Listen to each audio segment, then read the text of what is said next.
Well, hey, everybody. Welcome to the COVID-19 Online Summit for Resource and Action. I am Eric Stephen Upchurch II, founder of Woke Sessions and also Chief Visionary for Opportunity, Inc. And I have the beautiful pleasure of being joined by Brenda Salgado. Did I say that right? Yep, perfect. Okay, wonderful. And Brenda, you are an author, a seer, a spiritual practitioner, and you're the founder and leader of an organization. I don't want to mess up the name. I'm not looking at the name right now. So would you mind just sharing with the viewers, people who are going to tune in live and who are tuning in after the fact, just about your organization and what you do? So I've been the principal and founder at Nepantla Consulting for many years now, and then also the founder of Moon's Rising Circle. And that circle together that's been gathering on the new moon full moon for many, many years, we're going to be establishing the Nepantla Center for Healing and Renewal together on the land here in this day. And feels very timely with everything that's going on. The need for healing personally and ancestrally, community-wide. Healing is needed in these times. Absolutely. Is that what the name of the organization stands for? Nepantla Center for Healing and Renewal, yes, will be the place that we're gathering. We've already done a lot of healing work with ourselves, with our families, with community, and definitely will be expanding that work in the time to come, especially helping people navigate the times we're in. Wonderful. And what does that look like, navigating? What does your healing work look like, and just what are you seeing, and what kind of healing do you see taking place? Well, a lot of ancestral healing and a lot of healing across lineages. So a lot of indigenous prophecy about the time that we're in and the need to go from one phase of consciousness as humanity to the next. And a lot of the harm that's happened, for hundreds of years to one another, to the earth, that this is a time of a big shift. And so there's a lot of work around that ancestral healing, that healing with the land, healing our hearts, healing our spirits so that we're more grounded in our bodies, more present with each other. I think that as difficult as the time we are in, I do think it's an aspect of slowing us down so we can be present with some of the healing work we're supposed to be doing right now. Yeah, definitely. This is, I hear a lot of people talking about this is a really challenging time to go through, and how, people don't know what they're going to do for food, for work, for their business, for, so many different challenges that are coming up. And also that this is, some of us are looking at this as an opportunity, as weird as it may sound, for growth, and that a lot of societal change comes from the growth that is necessary to survive a situation. And in some cases, we might not have grown through if we were not challenged to do so. We might not have made some of the changes that we need to make. So I'm wondering,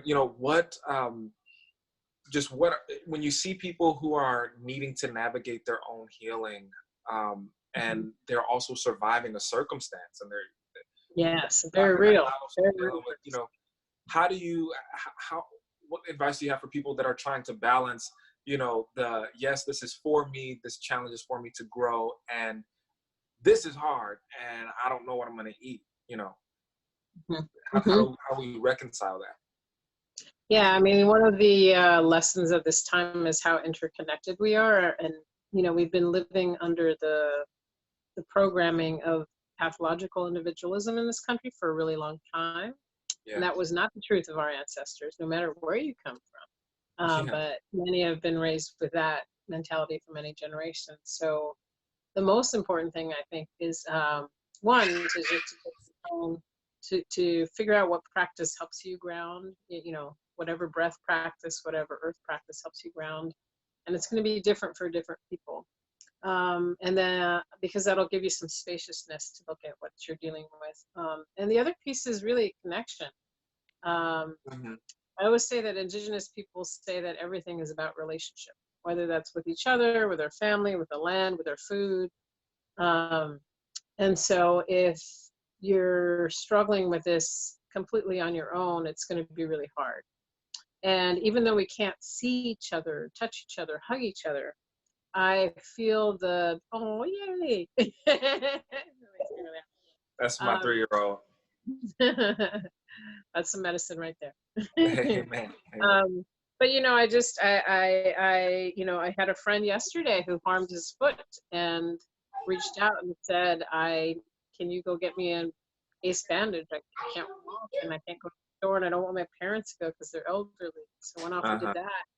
And in the same token today, former medicine student at CIAS, reached out today and said that she and her friends are taking really good care of themselves and they're going to do a Costco run for some elders and they want to know if I wanted anything. So that kind of flow and reciprocity in relationship. We still want to be careful. We still want to self-isolate. But that understanding that money is not the answer right now. It's actually the relationship.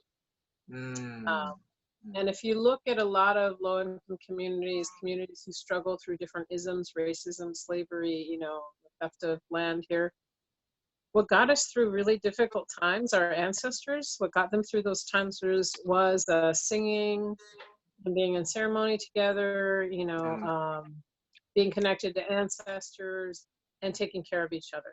That's the only way they were resilient through those times. And it's the truth of who we are, that we're interconnected.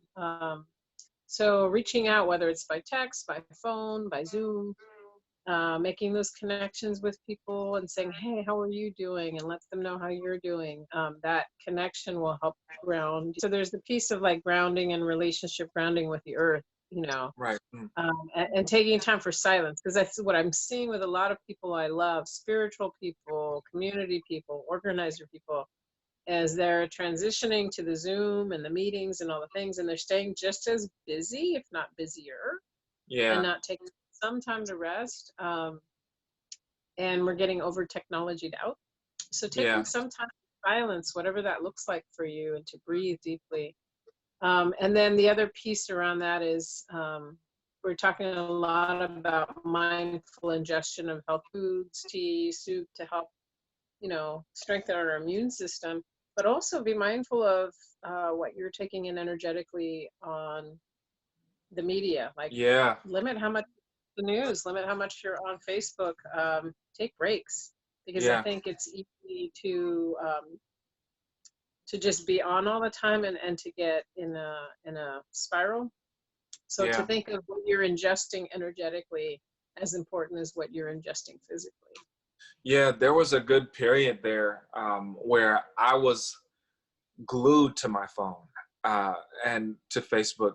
I think the first, I don't want to say the first, because this kind of hit different communities at different times. But for me, a good two weeks ago or so, I was just glued to my phone and what's happening. And I think a lot of that was just coming from the uncertainty. But I had this dissonance of, I need to put this down, and I also want to know what's going on.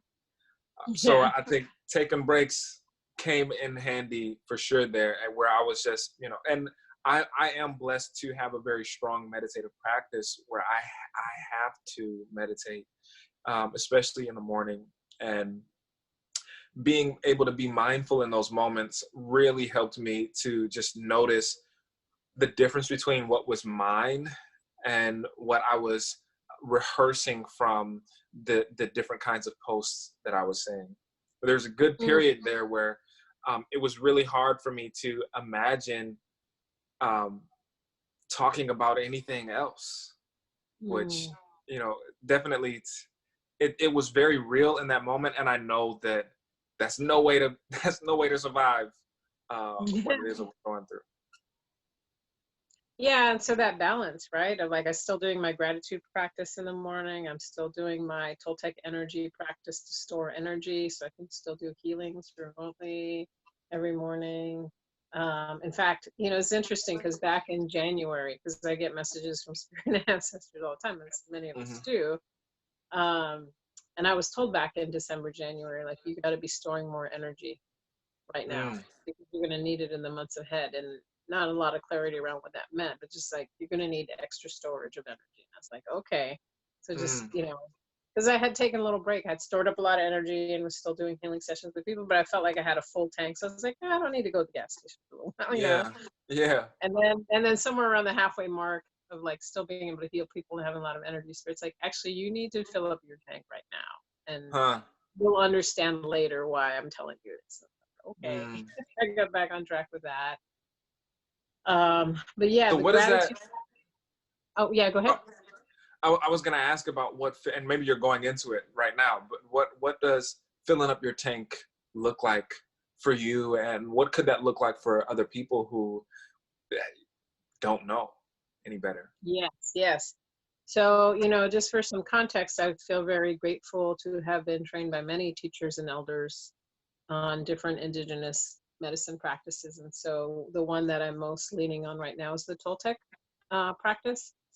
Very, very ancient medicine. Pre-colonization has been around for a very long time. And also, there's so much about the Toltec calendar that points to this time, why we're doing the clearing now, because we're closing the time. If you look at the Maya, the Toltec, the different calendars, there's the calendars that are shorter, like our annual calendar, but then there's these other calendars that are 6,625 years long, or 20-something years long, that have to do with these bigger cycles. And we're ending a 6,625-year cycle called the time of the fifth sun, and we're supposed to be stepping more powerfully into the time of the sixth sun in May of 2021, and we have to clear ancestral karmic stuff to step into that shift. So all of this feels very timely. The slowing down, the reconnecting to the earth, and not being at this pace. But so what that looks like, dropping down into the, my role as a healer, he taught us this 13 movement thing to clear people's karma, ancestral stuff. And what was in the year-long training that Sergio Magaña did with many of us, he said, it's really important that you're learning this now because of the time of the sixth sun coming. But he also said to us, you need to store up energy with the sun, with the moon, with the energies of life and death forces every day, and to fill up that tank energetically so that you can do great healings with people. And he said, and you need to be storing up that energy for weeks or months before you even start seeing clients, because that's the level of energy you're going to be moving with people. And he said, you want to have your tank filled so that even though you're doing great healings with people using this much energy, that you're never depleting any. And he said something which resonated for me. He said, I see too many healers that are healing other people out of their own life force because they're not paying attention to this of taking in and giving. And so what that looks like for me is in the morning, connecting with the forces of life and death of the universe, and breathing in a very specific pattern to do that, because there's certain numbers in the Toltec system that relate to those universal energies. Making offerings, respectful offerings to those energies, that both are about honoring them with our best intentions, our best thoughts, our best emotions, our best actions, but also is about feeding them all our shadow. So I'm offering to them, my arrogance, my impatience, my ego, my ancestral trauma, feeding all these things to those life and death forces, in exchange for feeding them things that I want composted, then I can store energy. I like that, composted. If I'm like just wanting to take that energy, but I'm not offering, there's no energy to take because there's an exchange there. So I'm doing that with life and death forces first thing in the morning, and that allows me to store energy to create and destroy with the universe. So to destroy someone's cancer or ancestral trauma, as well as create abundance and health for that person. The second thing that I'm doing is connecting to the sun and the moon energies, which is about our unconscious. So most of our issues, we have both conscious and unconscious reasons underpinning them. So similar with the moon, I'm making offerings, and for that phase of the moon, I'm storing that energy in my body, in order to be able to help people, depending on the phase of the moon. Different phases of the moon allow different things. New moons allow the energy to plant new things in my life and in my clients' lives, in my family's lives, in my community's lives. The black moon allows me to destroy things that no longer serve us. And the full moon allows me to bring things to their fruition, the seeds that are planted to have them grow and blossom in our lives. And then with the sun. So that was you said the full moon, the black moon, and what was the third one? 5 phases. There's actually 5, and the black moon is only 1 day. There's the new moon, the full moon, and I'm actually Spirit's telling me I have to record myself doing this and put it online for free right now because people need it. Word, yeah. Now. So that's on my calendar for this week to put those things up, first in English and then in Spanish.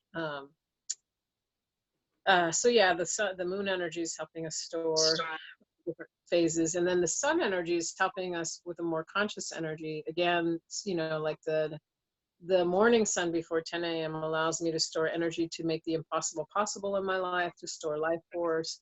The afternoon sun that I store in my throat allows me to have discipline and will to be on my path of destiny, to hold my power with integrity. The sunset sun storing in the heart so that I can shed things that are no longer serving me and serving my path and purpose. And then the evening sun in the dark, you're soaring in your abdomen for being a lucid and conscious dreamer, and being able to create in the dream time with spirit. So all these things I have to do every day, so I have the energy so that when something comes up, I'm able to respond in a useful way, and without depleting myself. And all of these things, there's such an attention to the offering and the receiving of being in balance that way, because I see too many people. I was raised by a lot of martyr women who help and don't take care of themselves. So I really appreciate of these practices reminding me how to be in balance. And then the other piece that really strikes me about what Sergio taught us with some of these ancient teachings is, so when I'm storing, let's say, for example, the sun energy that I'm storing in my liver for early in the morning for life force, I'm taking in 7 breaths to store that for me first. Okay. To be a good healer, to store my life force, to be a healer with integrity, all these things, to break the boundaries of my limits as a healer. And then the 6, then I'm storing 6, because there's always the numbers that are really important. You store 13 breaths. The first 7 are for me. The next 6 are for storing, for working with clients, with community, with family. I'm not storing all 13 to give away. I have to take care. My cup has to have fuel for me to help other people. Yeah. So, there's a lot of lessons in that to understand that sacred balance of, like, I need to put on my oxygen mask, and then I can help another person. Right. Help another person. But if I'm out here in panic helping everyone, I'm actually at some point depleting myself, and the help I'm offering is not of the highest quality that I could give. Right. So whatever analogy that is for you, what are the things that are going to keep you grounded as you're working, as you're helping your family, as you're helping your neighbor? And then, how are the foods you're eating? How are the things that you're ingesting on the computer, on the TV, assisting you, helping you put on your mask? I'm very attentive to the energy of everything I watch, because everything's energy. Exactly. Yeah. The things that we're consuming. And, I think this is an important thing to remember when it comes to the people that we're sharing space with. There are some of us who are blessed to be, quote unquote, stuck with folks of like mind. It's a big slumber party. We're, burning incense and sages together and, doing these collective meditations and all this stuff. And we couldn't be in a better quarantine community. And there are others who are not as lucky and blessed, and they are struggling to keep their energetic boundary, to fill their tank. What would you recommend for folks who are in that situation where they need, and I find this happening also with people who, you can love someone and be in communion with them and love being in communion with them, and just the cadence of your dances aren't meshing up in that moment. Yes, How yes. do Mhm. we keep ourselves grounded in those settings? Yeah, yeah, I think that's an important point because I feel like in the moon circle, the women's circle that I'm part of, we're having this conversation a lot because we're in alignment vibrationally. But, some of the folks in that circle are teachers serving their students. Some people are living with roommates who are really responding really different to this crisis, right? Some of them are still Yeah, going yeah, out and bringing harm into the house because they're not being mindful. And so I think one of the things is if you do have someone in your life that is vibrationally aligned, check in with each other regularly so that that gives you the resources to have the conversations with those who are perhaps not less or less aligned from a place of wisdom and compassion, compassion for the person. Because one of the women in my circle, April, who's a teacher, she's amazing and really wise, and she said something that really struck a chord with me around how our students are responding to this crisis differently. Some of them, because they're in a really stable home, they're sad about going home and they're crying and they're upset because they're not going to see their schoolmates, but they're not, but they're responding to it somewhat calmly. And other kids, because their homes are unstable hmm, and their stability comes from school, they're responding with more fear and anxiety. yeah, And so I do think, yeah, figuring out what the practices are that help you ground and be with your emotions in that way, because your emotions aren't wrong. Your fear, your anxiety, none of that is wrong. mm, And the difference is, can we feel them and work with those feelings and move through them, mm, and see them as an aspect of what we're feeling now, not our identity, but something we're moving through. yeah, Um, uh, will help us to learn to work with those things. Yeah, so whatever those practices are, and they almost always will involve breath or body. mm, Because one of the things that's going on is people are all up in their heads, and this is part of the yeah, time of the ending of the fifth sun is all about being in your head, and time of the sixth sun is about being in your heart, your body mm, more. um, mm, and so learning to have compassion for all the programming we've received and to see it as programming, yeah, not absolute truth, right? And to have gentleness and compassion for our mind, which is just running, running, running, running.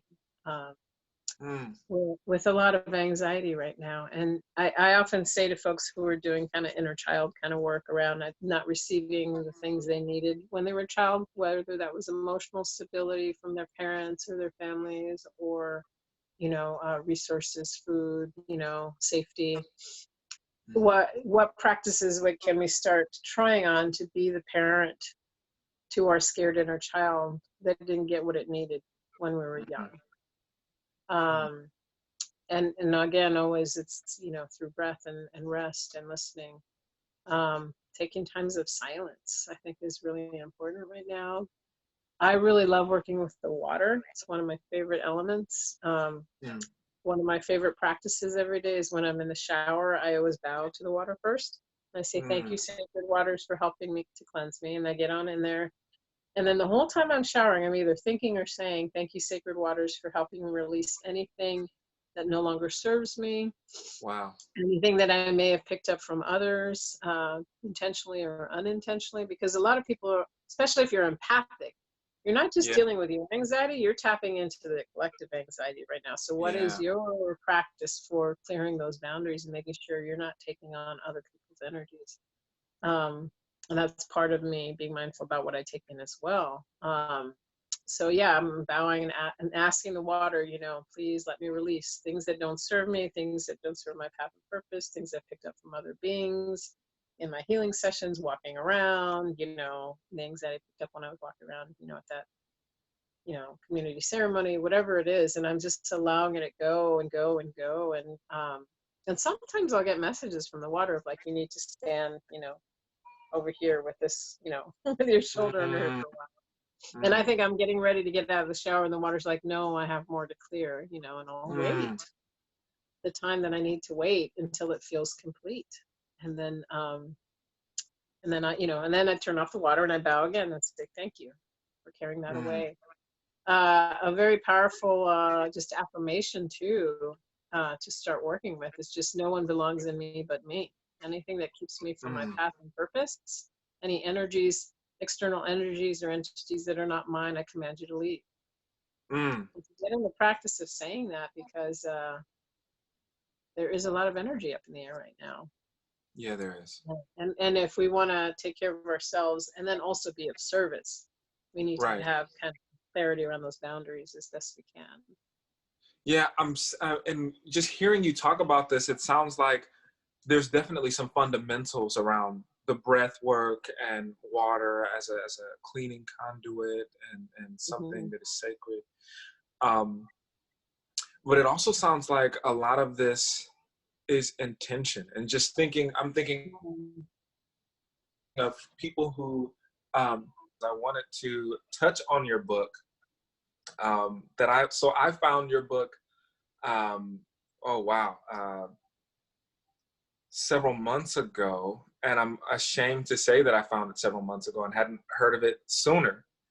But would you mind, just for those who don't know about your book, to share a little bit about just, Sure. what it's about, who's it for? Yeah. So it's called Real World Mindfulness for Beginners. Navigate daily life one practice at a time. And each chapter is arranged by issue area. So focus and concentration, gratitude and joy, stress, dealing with stress and worry, breaking bad habits, managing anger and hurt, accepting aging and illness, coping with grief and loss. And then each chapter has just a short introductory thing, and then it has 2 to 3 exercises in it that are really short, like that, 1 to 3 minute exercises for people who are completely new to mindfulness and breath work, and doesn't require you to be in any particular spiritual tradition either. So it is really very much secular and for beginners. Mm. And then I've also heard from some seasoned practitioners how much they like it, which is really cool. And the other thing I'd love to share about it for folks who are on your show too is that when I was the director at the East Bay Meditation Center, the publisher approached me about being the editor for this book, writing some of the chapters and inviting in chapter authors. And at the time I was too busy.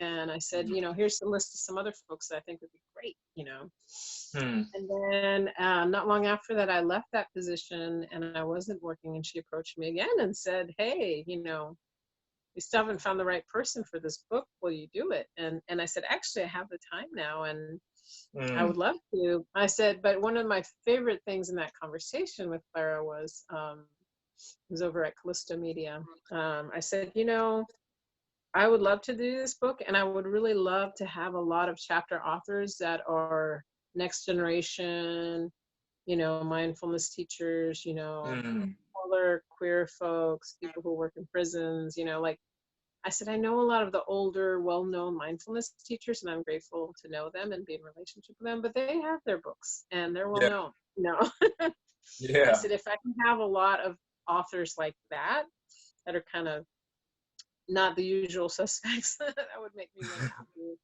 And she said, that's actually why I'd really love for you to do the book. And so I'm really grateful to, the folks who contributed, from all over the country, and people that are doing really good work in the world and in communities that don't always have access to these kinds of things. So yeah, I've been really blessed to be a part of that. And Do you feel like I'm this is something that could be, I feel like I know the answer to this, but is this something that could be useful in a time like this? And what, are there particular parts of the book that yes, of yes, I'm glad you said especially that. good use? I feel like the chapters that are especially good right now are the chapter 5, which is dealing with stress and worry, has 3 exercises for that. I feel like would you mind sharing just the name of the exercises, if I can sure. put you on the spot, those 3 exercises? Yeah, sure. That one is, let's see, make sure. So those are Galen's chapter, and there's mindfulness of bare attention, mindfulness of feeling, and find your home ground in a stressful moment. I feel like increasingly we're going to need the chapter on coping with grief and loss, which was by Kate Johnson, 132. I want to mention those two because Kate Johnson wrote this chapter after the loss of her mother, and she's a really wonderful mindfulness teacher on the East Coast, also a woman of color. And she has exercises on making space in the heart, mindful altar ritual, and mindful movement. I feel like the learning as a culture, we're really not good with grief and loss. And we're going to, this is a time where we need to learn that skill individually and collectively. And then the other chapter that I think is really valuable, especially for social justice folks who like to serve in the community, is the chapter on supporting others who need help. My friend Maya Dwyer wrote that chapter, and it really is about taking care of yourself and putting on your oxygen mask so that you can be in it for the long haul. And hers are self-compassion break, caring with intention, and questions to ask yourself about your intention. And then grace, which is actually something developed by Dr. Joan Halifax for working with, for clinicians working with people at end of life, at how we can be present with people when we're serving people. So those chapters I think are particularly salient right now. Those exercises for taking care of ourselves, dealing with grief and loss, dealing with stress, being in our body, I think are some of the ones. I feel like the other ones are great too, but I feel like those are ones that are particularly especially useful right now. One of the things that you were mentioning, and this actually brings me back to the point that I was getting at before my device died, was that it sounds like a lot of the work has to do with having intention. And sort of, if you have a full tank and you have your intention clear, it sounds like that's probably a good chunk of the work that needs to get done. And if you can have those things, then you're likely to figure out what else you need to move forward or to process, or, et cetera, et cetera. So folks who are, and, correct me if I'm wrong, but it sounds like folks who might not know the depths of a ceremony or the best practices in a particular exercise, they could they still set their intention to get closer to grounding, or get closer to healing, or get closer to serving and supporting someone? And how does someone set their intention? Those are good things to contemplate, because it's something that it's such a natural part of my life now that I forget. I'm glad you're asking the question. You do this every day. Yes, every day. I really think it's important, if you can, to make the time in the morning to do it. It could be such a simple thing. My husband, when we first married, he used to read the paper or watch the news every morning. A lot of times it was the paper while I had breakfast. And I remember him having this aha moment of like, wow, I'm starting my day with so much negativity. And making a choice, an intention to like, okay, I'm going to, read National Geographic or a magazine that talks about good things, or, do puzzles. But something that isn't kind of wrapped up in starting the day with bad news, and it shifted so much for him. And he didn't have to take on any spiritual practice or identity to do that, right? Yeah, right. It was such a simple thing, and in these times, he because of everything that's going on, he's returning to qigong practice that he hadn't done for a while. Every morning, he's like, oh, I forgot about that. And he's like, oh, and I have a book and a CD by Jack Kornfield. I'm gonna start listening to that again, And nice. So we also have to have patience with ourselves and compassion for ourselves, that when we kind of fall off, we can always come back to. It takes. One of my teachers once said, it takes hundreds of repetitions before something new becomes a habit or becomes automatic for us. And so, it's like going to the gym. Like if I go to the gym every day and I get in good shape, just because I went to the gym for 6 months, if I stop going now, Right. I'll get out of it, It's a right? continuous practice. Yeah, I've it's thought the about this. dedication. Yeah, it's the dedication to ourselves. And the other thing I want to say is that because I think there's a lot of mythology or assumptions about if you're in a mindfulness practice, then you never have the monkey mind or the thoughts, that's always going Right, to be like right, yeah, peaceful all the time. And that if you're meditating and breathing and all these terrible anxieties and fears come up, that you're doing it wrong. You're not doing it wrong. right, It's really the commitment to yourself of like, I'm going to breathe every day for 5 minutes, 2 minutes, whatever it is for you. And some days I'm going to feel really happy. And some days it's going to bring up all the things that I need to compost and look at and deal with. And I'm not doing it wrong when that happens.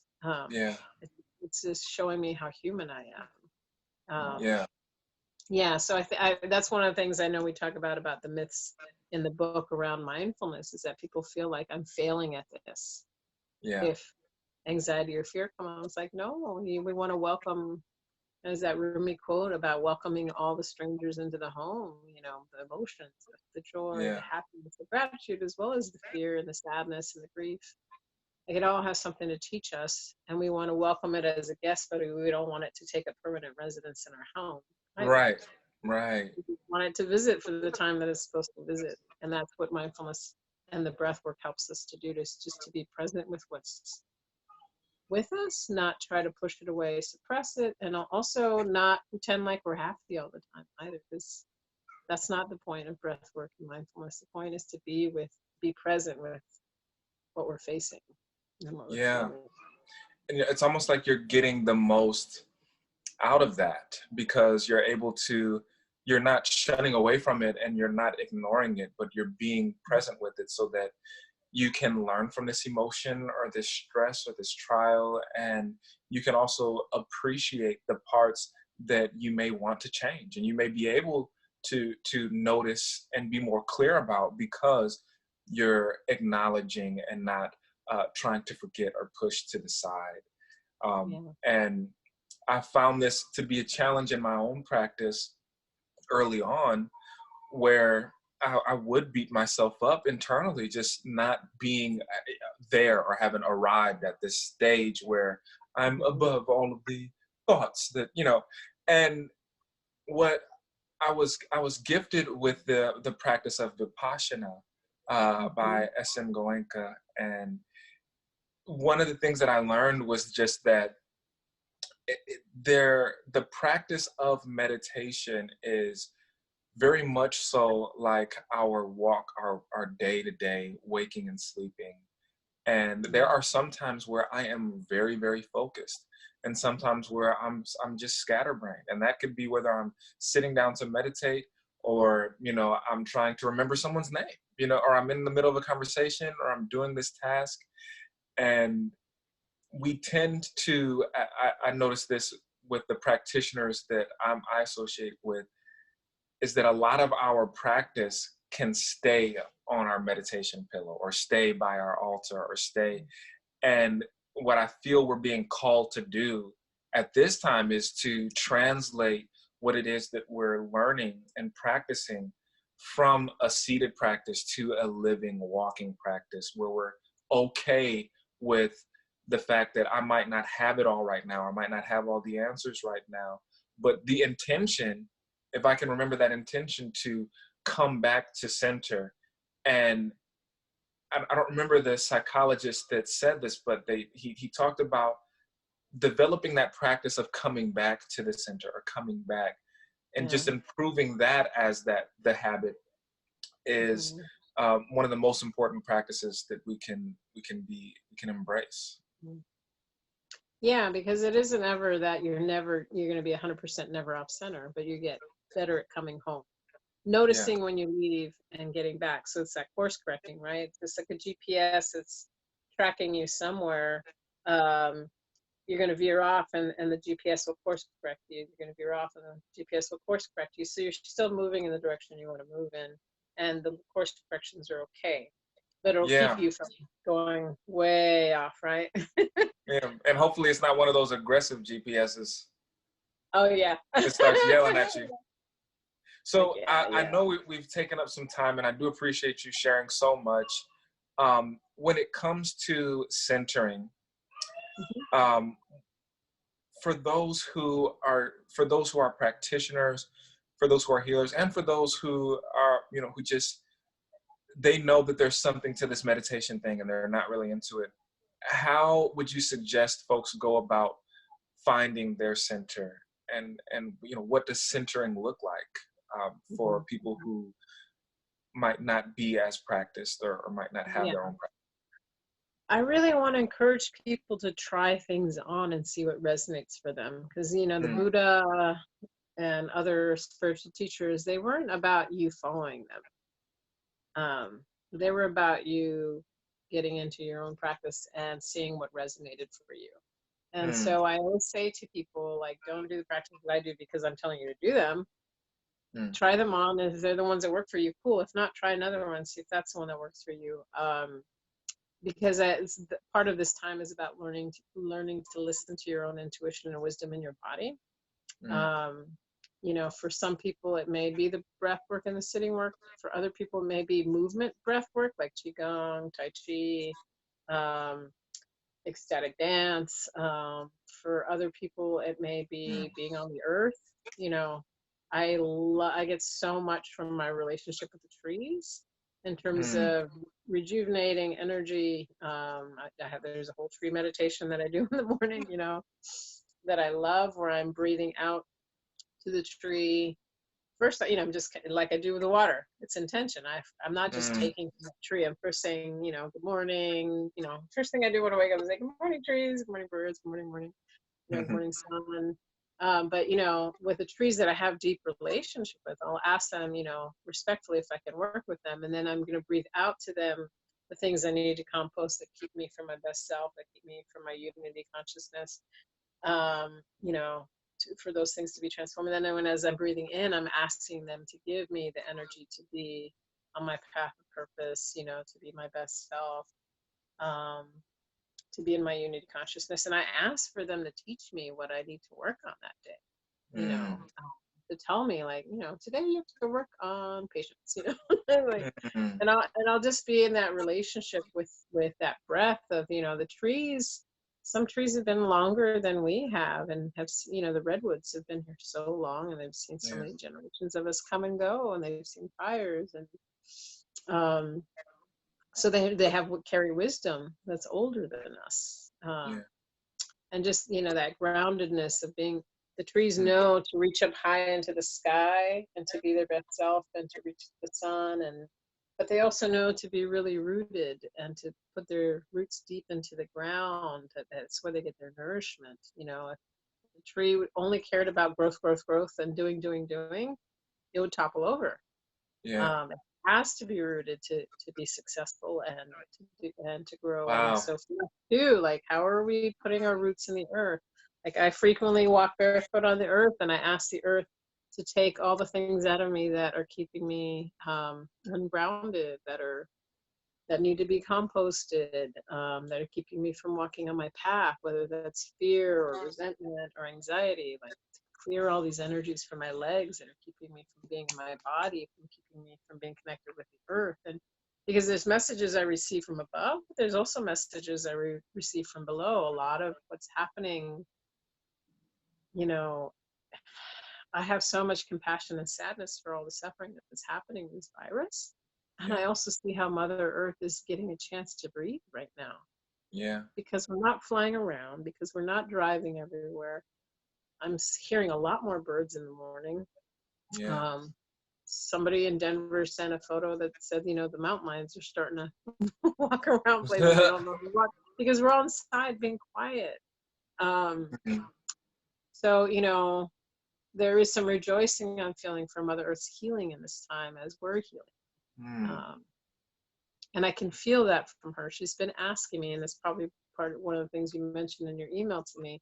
Like, I was called by a particular piece of land that I have a lot of relationship with, and the women's circle has a lot of relationship with, to go do healing work on the land for the trauma it's received from humans, yeah. on the spring equinox. And that was really intense.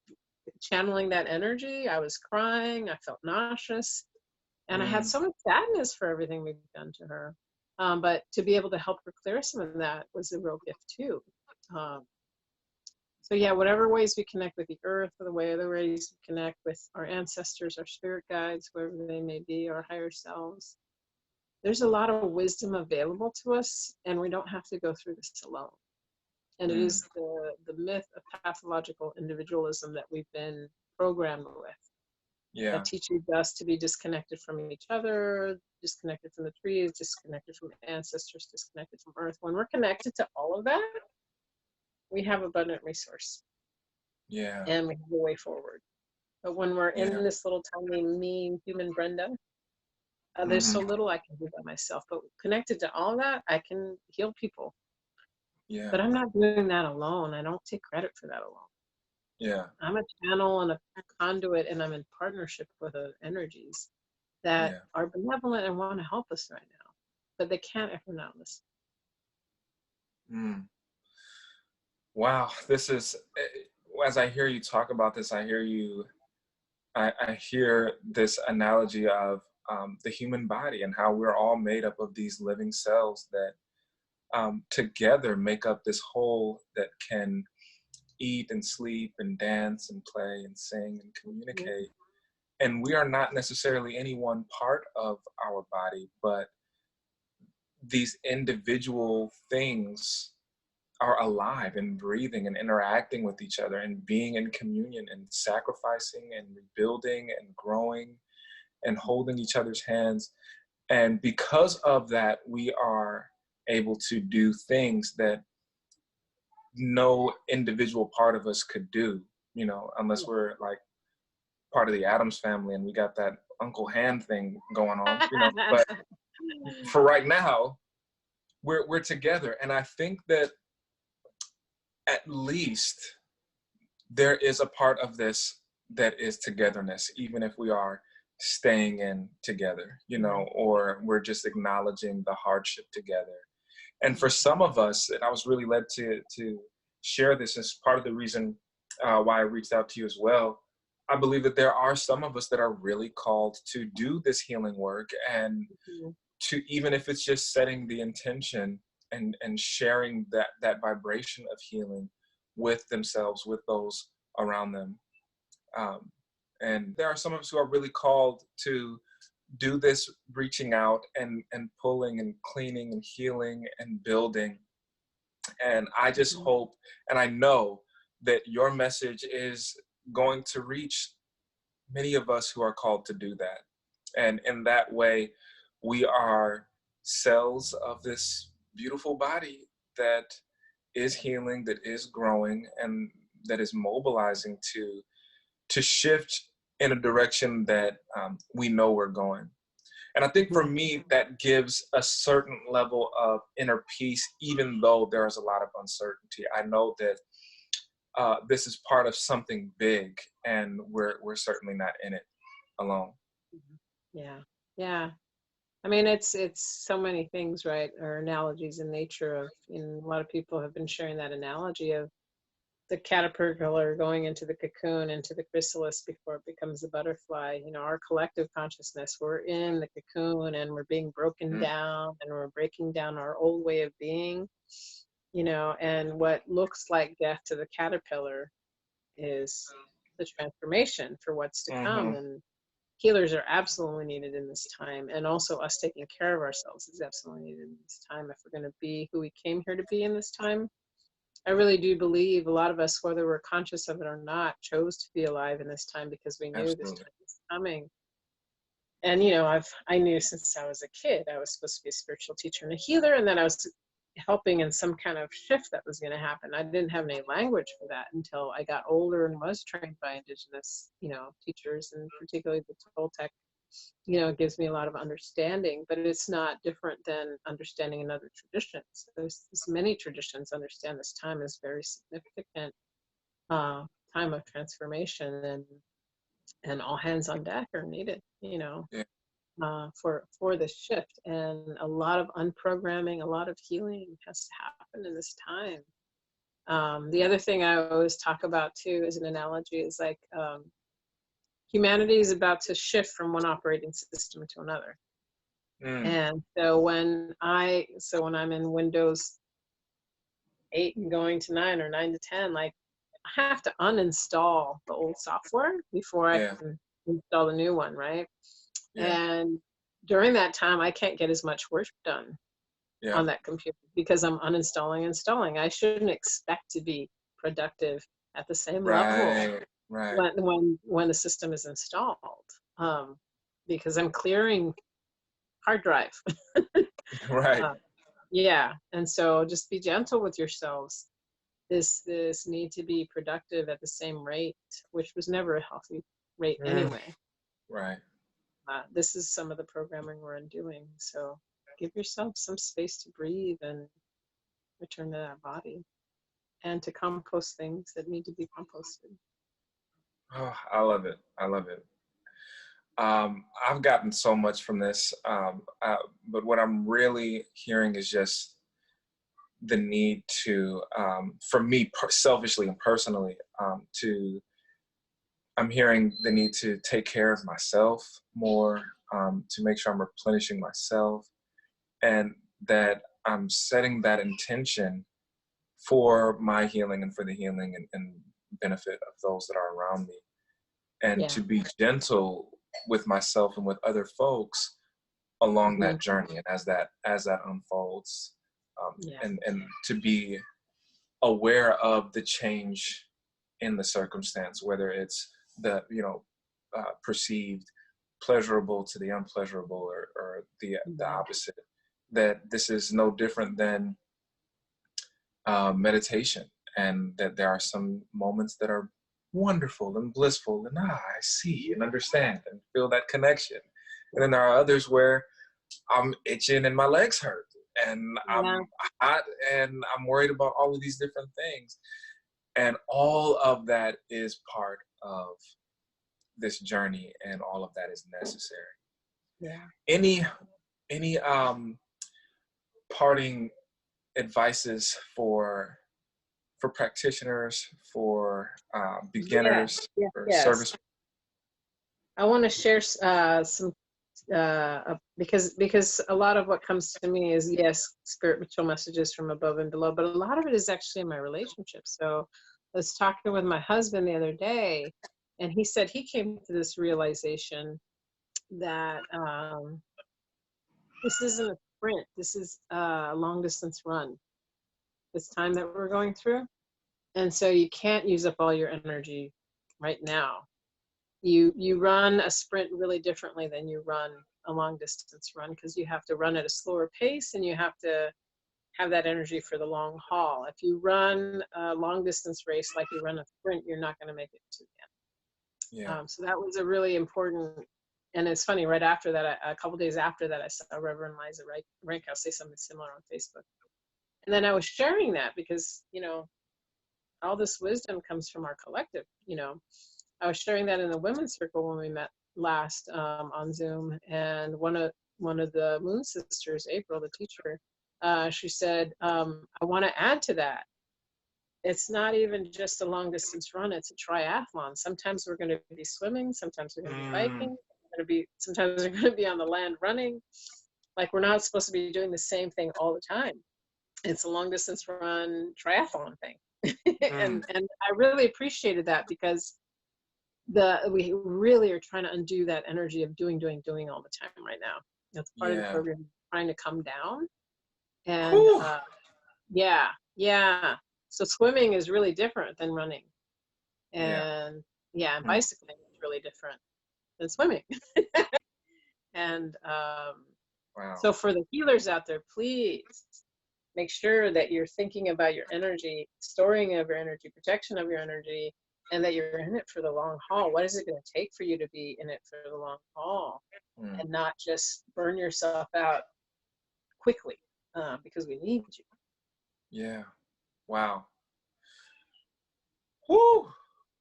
And as I hear that, I'm remembering this moment in one of the previous sessions, where some of the advice that was given, she said, one of the presenters, she said, that sometimes, even though you're in it for the long haul, getting to the next moment might be all you can focus on. And that's okay. That's okay. Yeah. But know that this is your journey. This is our journey. And it is a journey for sure, Yeah. even though it's made up of single steps. Yes. Yeah, and you know, taking the rest you need, and not comparing yourself to others is the other piece. Like we're all doing Yeah, that's tough. right Yeah. now. Yeah, yeah, that's really important right now.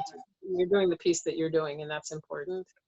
And you know, taking that step that the previous person you said mentioned, you know, work with what you're working with in the present moment. Um, so important because there's so much about kind of the system we're undoing that wants us to exhaust ourselves Yeah. in this Yeah. moment, and to pretend like it's just business as usual what we're doing at home. The whole Right. point is that we're breaking down the business as usual right now. Yeah. Yeah. Yeah. We need that. We need this. We needed this. Thank you so much for this session. This was just, I didn't know this was going to be my favorite session so far, but I should have expected it because I feel like we could just have these talks for hours. And I hope we get to have another one again. I hope so Um, too. when, or not when, but how do folks reach you? How can folks connect to you and plug into what it is that you're doing? So I'm on Facebook. There's my personal one, but there's also Nepantla Consulting, and there's also a Facebook author page. I think just for sake of not bombarding my personal page, I'm going to be putting a lot of the meditations on my author page and on my consulting page. Okay. And let people, and it'll be free. You know, there'll be meditations on both pages coming up in the coming days. I also have a website, nepantlaconsulting.com. That's Nepantla. People can contact me through the website, and it shares a little bit about some of my offerings there. So some things will be going up there in the coming weeks as well. On Instagram and Twitter, but not very actively. I gotta say, They're trying to there. get better on that. But but yeah, I would say Facebook, website, email are probably the best ways to connect with me. And I'm, pacing myself, but doing a lot of remote Toltec healing with people. Okay. Yeah. So pacing myself to not overwhelm myself, but that is a possibility for folks as well. And Wonderful. again, a lot of things will be coming online for free, and some courses that will be available on Facebook, and I'll be posting on Facebook and on my website around teachable courses to come that people want to go deeper in Toltec medicine for themselves. I'll do some of the free stuff online for sure. And then if people want more information about time of the sixth sun and the time that it's coming, and how to work on healing yourself with some of those practices, some of that will be coming online as well. That is so beautiful. I'm having this moment where I'm just getting this confirmation of just, this is the kind of stuff that I should be doing. And then I am aligning with what I'm here to do. So thank you for being a part of that. I love it. I love it. I'm gonna be reaching out to you to make sure that, so this session is going to be, it is recorded, it's gonna be available. And we're gonna bring all of the sessions that we're doing into a sort of online summit for people to be able to participate in as a fundraiser for COVID-19 relief. But nice. We also have Woke Sessions, which is a growing library of trainings to help people improve their impact and their well-being. And, to the extent that it resonates, would love to showcase some of your work there and let people know about what you're doing there. Fabulous. Cool. Wonderful. Thank you so much. Please reach out. Love and peace and all the blessings. Thank you. Thank you. Thank you. See you soon. See you. Bye-bye.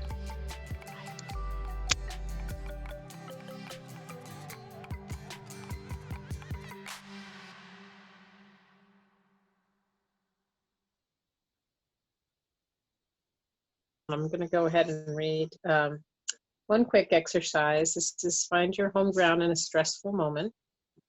And so I'm really grateful that so many good people wrote exercises. This book has 1 to 3 minute exercises, which is really for folks who are beginners to meditation, beginners to being in your body. So for those of you who perhaps haven't had a practice before, this is a good way to start. So I'm just going to read out of Galen Ferguson's chapter. He's a wonderful Buddhist teacher at Naropa University. Dealing with stress and worry was his chapter in our book. So I'm really grateful for that. So I'm just going to read out loud, and I'm going to invite you to close your eyes. I'll ring the bell once to start us, then I'll ring it to end.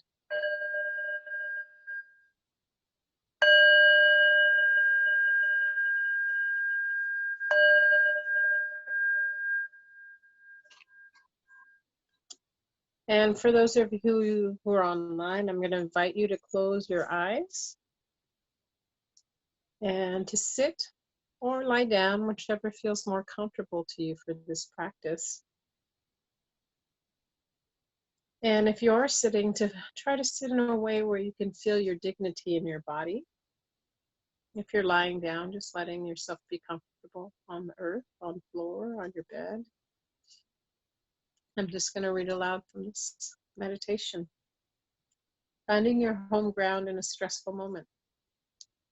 Sometimes in a stressful moment, like before a big presentation or when we're waiting for the results of recent medical tests, very timely, we may feel immobilized by our physical sensations and the stories that our minds are telling us. This is a perfect opportunity to let the mind be with the body, a familiar home ground, a safe foundation. As you're sitting or lying down, feeling supported, if you're sitting, feel your feet flat on the floor, if not, just feel the sensations in your feet. And if you're sitting, place your palms down on your thighs and lower your chin slightly. Your eyes remain open, let your gaze fall towards the floor. As you are breathing in and out, I'm going to invite you to allow your breath to be lower and slower in your body.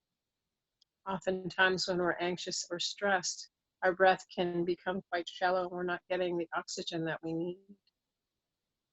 And so just allowing in this moment your breath to slow and lower in your body. And see if you can feel your feet. Are they warm? Are they cold? Can you feel your socks or your shoes against them?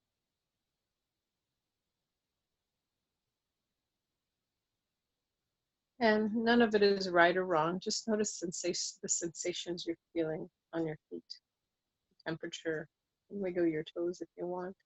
Just to notice the feelings in your feet. And as you continue to breathe deeply, see if you can feel parts of your legs, your ankles, your calves, your thighs. So often we're not paying attention to our body, so just notice what's going on there for you. Is there pain? Is there stiffness? Is it cold? Is it warm? Does it feel like your clothes against your legs? And just noticing the sensations we're feeling there.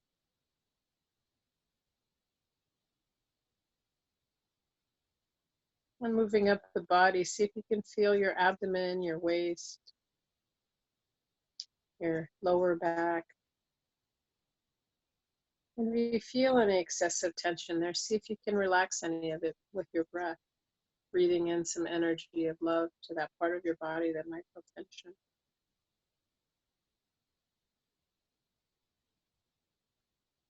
And see if you can breathe in some peace and calm and breathe out some of the tension that's there if you're feeling that.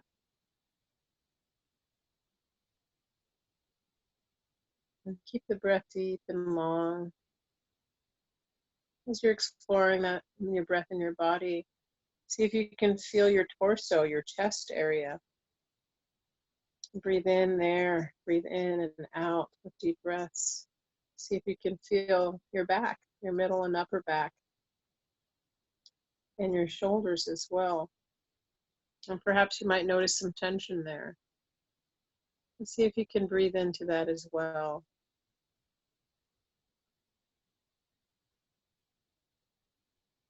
And don't make anything wrong if you have tension or pain in your body. It's not wrong. We're just paying attention and checking in with our body.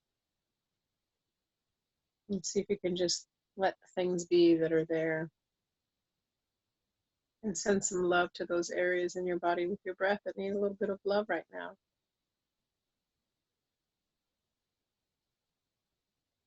And feeling the back of your neck and the back of your head.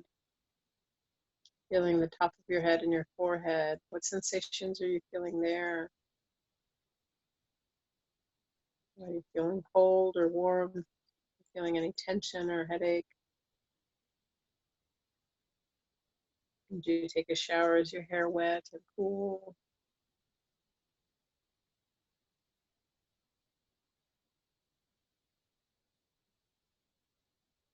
And then take a moment to relax your eyes, your cheeks, your jaws.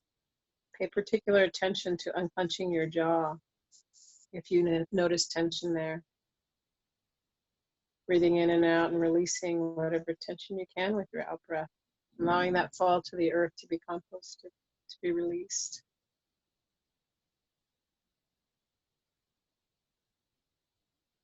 And just feel whatever's supporting you, whether it's the chair or the floor.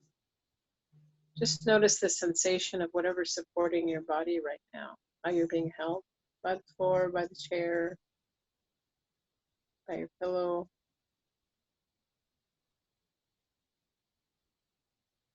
And having felt the different parts of your body, bring your attention to your whole body all at once now, your global body. And sit silently for a minute or two during this time. If you find your attention wandering, just gently return your attention to your sacred body, your breath. It's okay. Our monkey minds like to run off sometimes. Just inviting them back home. Passing by, you want to notice it, but you want to let it keep moving in the sky. Just stay with this bare sensation of your body as long as you can.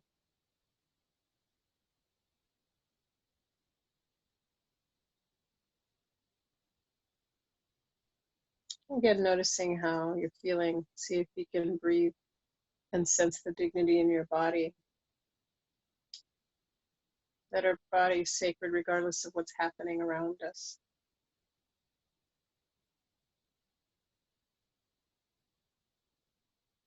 It's familiar home ground that our breath and our body can get us back into a spacious place to deal with the things that are happening.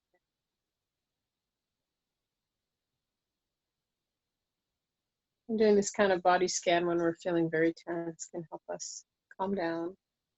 Also provide valuable oxygen to our body, help our immune system to be strong,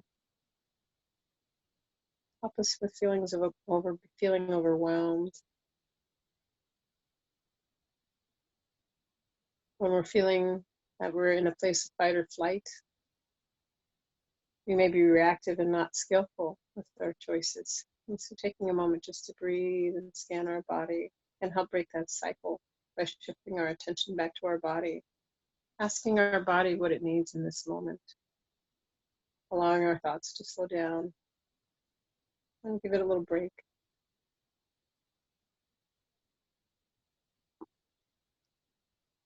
And so in a second, I'm going to be ringing the bell so that we can come back. And just take another few deep breaths and send love to your body for getting you around every day, for keeping you healthy as your immune system, giving thanks to your immune system. And thanks to your organs, smiling at your organs, for doing what they need to do to keep us functioning.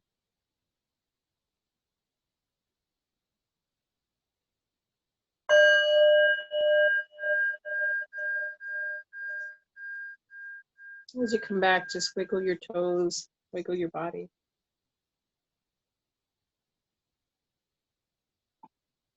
And come back in the room and open your eyes when you're ready.